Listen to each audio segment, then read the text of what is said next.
Friends, माझं नाव doctor Neha डोंगावकर. मी आयुर्वेदिक डर्मेटॉलॉजिस्ट आहे. आजचा आपला विषय आहे सोरियासिस आणि त्यामध्ये पेशंट ज्या वेगवेगळ्या ट्रीटमेंट घेतात त्याचा त्यांच्या सोरियासिस या आजारावर काय परिणाम होतो आणि ते सारखं सारखं रिलॅप्स का होतं.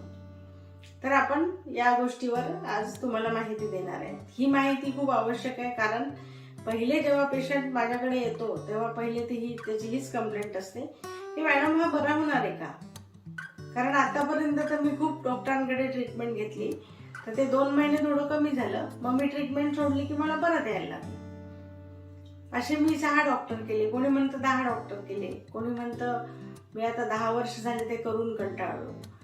तर ह्या ज्या ट्रीटमेंट्स आहे सोरियासिसमध्ये, तर आपल्या मॉडर्न सायन्समधल्या कुठल्याही ट्रीटमेंट हा कुठलाही आजार मुळापासून दुरुस्त करण्याचा त्यासाठी ट्रीटमेंट नसतात. त्यांच्या लाईन ऑफ ट्रीटमेंट अशा असतात की हा आजार झालाय ना, मग याला सप्रेस करा, याला दाबून टाका.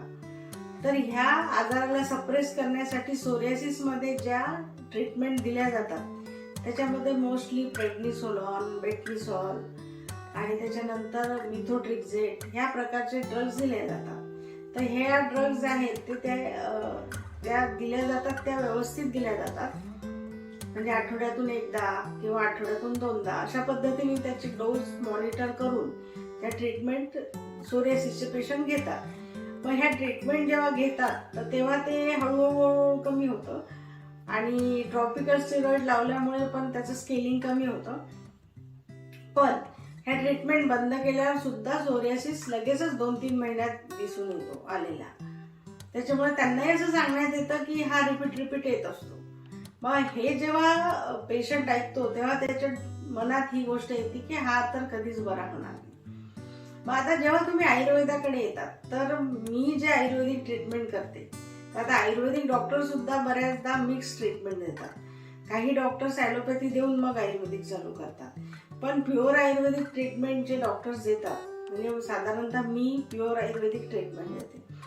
मग आता जेव्हा तुम्हाला स्टिरॉइड दिल्या गेलेले आहे आणि ते सोडून तुम्ही आयुर्वेदाच्या ट्रीटमेंटकडे आलात, भलेही त्याच्यामध्ये 2-3 महिन्याचा गॅप असो, 6 महिन्याचा गॅप असो, पण जेव्हा तुम्ही येतात तेव्हा आयुर्वेदिक ट्रीटमेंट सुरू केल्यानंतर स्टिरॉइडचे दुष्परिणाम सोरियासिसच्या पेशंटच्या स्किनवर दिसतातच.